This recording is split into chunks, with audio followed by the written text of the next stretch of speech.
जय माता दी, जय श्री राम। कर्पूर गौरम करुणावतारम संसार सारम भुजगेंद्रहारम सदा वसंतम हृदयाल विंदे भवम भवानी सहितम नमामि। देखिए साथियों, देवशयनी एकादशी, इसको पद्मा एकादशी भी कहते हैं। तो देवशयनी एकादशी 10 जुलाई 2022 रविवार को है। इसका व्रत रविवार को रखा जाएगा। जिस प्रकार से उसकी कथा है मैं आपको सुनाता हूं, ध्यान देकर सुनिए। तो धर्मराज दुष्टर बोले कि हे भगवान, आषाढ़ मास के शुक्ल पक्ष की एकादशी का क्या नाम है, क्या इसकी विधि है? तो भगवान बोले कि एक समय नारद ने ब्रह्मा से यही प्रश्न पूछा था। जिस प्रकार से आपने मुझसे पूछा है, यही प्रश्न नारद जी ने ब्रह्मा जी से पूछा था। तो ब्रह्मा जी बोले कि हे नारद, तुमने कलियुग के जीवों के कल्याण के लिए बहुत उत्तम प्रश्न किया है। वही कथा मैं आपको सुनाता हूं। मानधाता राजा था। वह मानधाता सत्यवादी महान प्रतापी चक्रवर्ती था। वह अपनी प्रजा का पुत्र की तरह पालन किया करता था। समस्त प्रजा धन धान से परिपूर्ण थी। सभी प्रकार का उसके राज्य में सुकाल था। कोई बीमार नहीं होता था। सभी प्रकार से संपन्न था। कोई गरीबी नहीं थी। तो इस प्रकार के उसके राज्य में कोई भी दुखी या दीन व्यक्ति दिखाई नहीं देता था। ऐसा धर्मात्मा राजा मानधाता हुआ, जिसके राज्य में एक समय ऐसा भी आया कि 3 वर्ष तक कोई वर्षा नहीं हुई। मानधाता के राज्य में जब 3 वर्षों तक कोई वर्षा नहीं हुई तो राजा चिंतित हो गया। प्रजा दुखी रहने लगी। प्रजा के लोग अनेक प्रकार से राजा के विषय में चर्चा करने लगे कि अब क्या होगा। अनाज भी नहीं है, पेड़ भी सूख रहे हैं, फसल भी सूख रही है। अब जब वर्षा नहीं होगी तो अन्न कैसे पैदा होगा?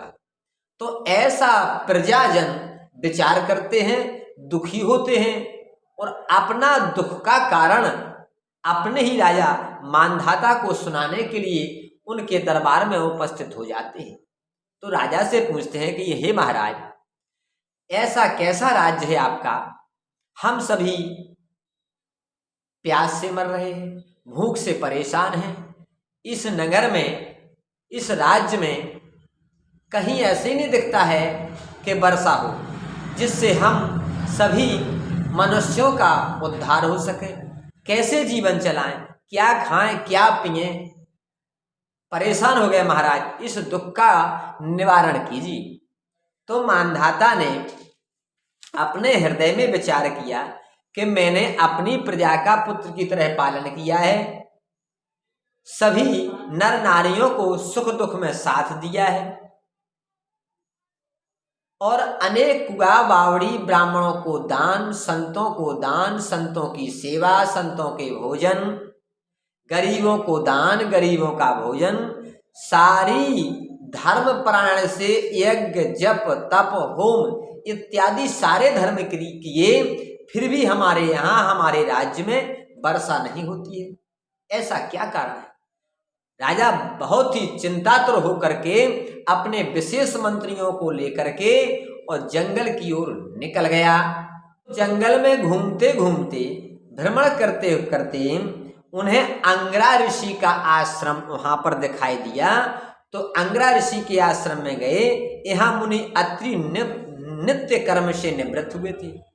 अंगरा ऋषि के आश्रम में अत्रि ऋषि भी रहते हैं। तो उसी समय अत्रि ऋषि भी अपने नित्य कर्म से निवृत्त हो गए। राजा ने उनके सन्मुख जाकर साष्टांग दंडवत प्रणाम किया। तो ऋषि अत्रि ने उनको आशीर्वाद दिया। फिर राजा से बोले कि हे राजन, आप तथा आपकी प्रजा कुशल पूर्वक तो है?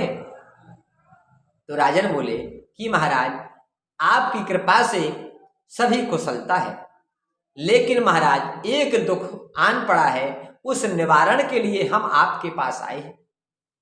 तो महर्षि बोले अत्रि कि हे राजन, वह दुख क्या है? आप तो धर्मात्मा हैं, आपको ऐसा कौन सा दुख आन पड़ा? आप कहिए क्या कारण है? तो मानधाता राजा बोले कि हे महर्षि, हे तपस्वी, हे ब्राह्मण श्रेष्ठ, हमारे राज्य में 3 वर्ष से वर्षा नहीं हुई है, तो हमारी प्रजा दुख से व्याकुल है। अन्न पैदा नहीं हो रहा है, सभी कुआं बावड़ी तालाब इत्यादि सूख गए हैं, पेड़ भी सूख रहे हैं, हमारे राज्य में अकाल पड़ चुका है, इसलिए महर्षि कोई उपाय बतलाएं। तब ऋषि बोले कि हे राजन, यदि तुम ऐसा ही चाहते हो कि हमारी प्रजा सुख समृद्धि का निवास स्थान हो, तो आषाढ़ मास के शुक्ल पक्ष में पद्मा नाम की एकादशी है, जिसको देवसैनी एकादशी भी कहते हैं। आप उसका विधि पूर्वक व्रत कीजिए, क्योंकि यह व्रत सब सिद्धियों का देने वाला है, सभी उपद्रवों अनिष्टों को शांत करने वाला है। मुनि को इन वचनों को सुनकर राजा अपने नगर को वापस आया और विधि पूर्वक पद्मा एकादशी यानी देवसैनी एकादशी का व्रत किया। तो उसके राज्य में सुकाल हो गया, वर्षा हुई और पृथ्वी हरी भरी धन धान्य से परिपूर्ण हो गई।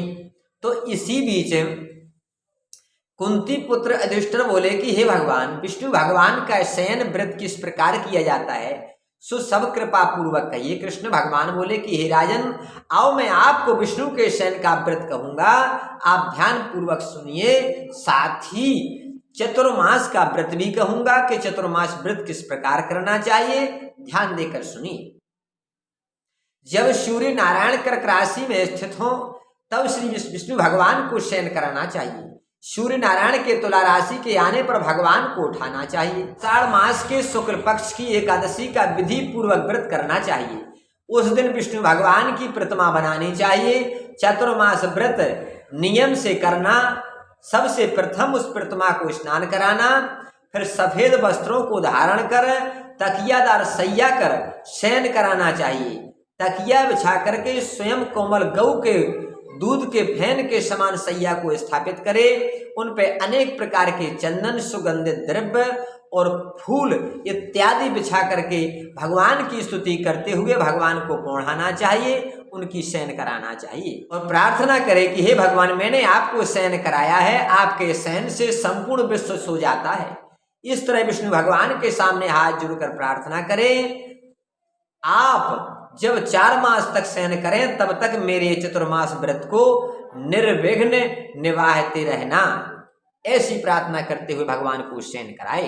हे कुंती पुत्र युधिष्ठिर, इस चतुर्मास व्रत को करने वाला मनुष्य गंधर्व विद्या में निपुण।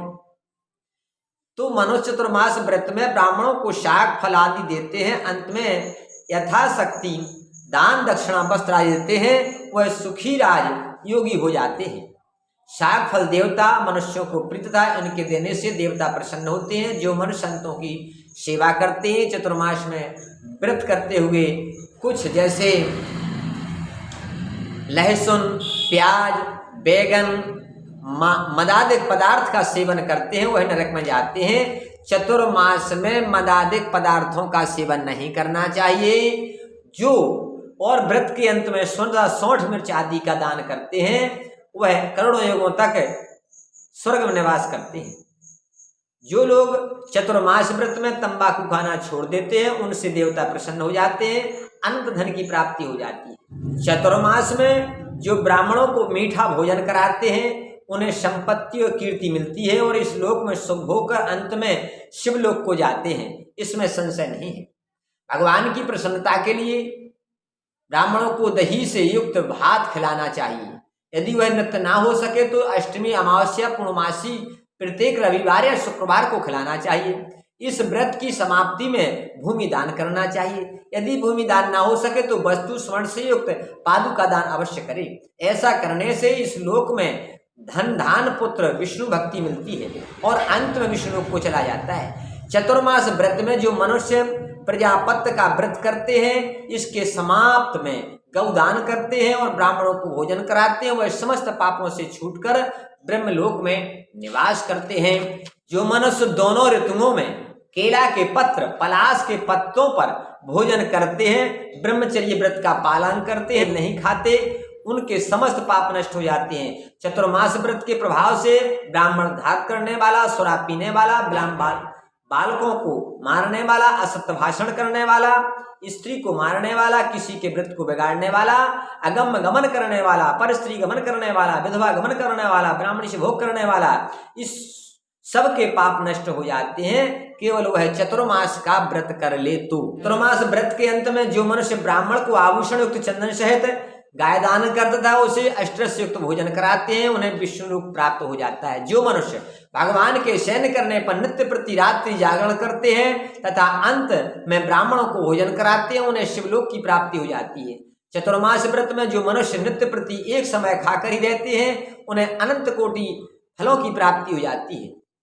मनुष्य भक्ति पूर्व भगवान की पूजा करते हैं, वह विष्णुलोक को जाते हैं। जो भगवान के शयन करने के बाद भूमि पर सोता है तथा अंत में शैया का दान करता है, उसकी शिवलोक में प्राप्ति हो जाती है। जो मनुष्य इस व्रत में उत्तम चावल या जौ का दान करता है, वह स्वर्ग को जाता है। चतुर्मास व्रत में जो तेल नहीं लगाता तथा अंत में कांसे या मिट्टी के पात्र में तेल भरकर दान कर देता है, वह विष्णुलोक को जाता है। जो व्रत में शाक नहीं खाता, अंत में 10 प्रकार शाक वेद पाठी ब्राह्मण को देता है, वह शिवलोक में जाकर के अपनी कीर्ति को स्थापित कर जाता है। जो मनुष्य इस व्रत में चंद्रायण व्रत करते हैं, वह स्वर्ग को जाते हैं। जो मनुष्य इस व्रत को एकमात्र दूध पर ही निर्वाह करते हैं, उनका वंश प्रलय अंत तक चलता है। जिस दिन भगवान शयन से उठते हैं, उस दिन ब्राह्मणों को दान, वस्त्र तथा भोजन कराते हैं, उनको अनंत कोटि गुना फल प्राप्त हो जाता है और अंत में विष्णु को चला जाता है। इसलिए इस एकादशी यानी पद्मा एकादशी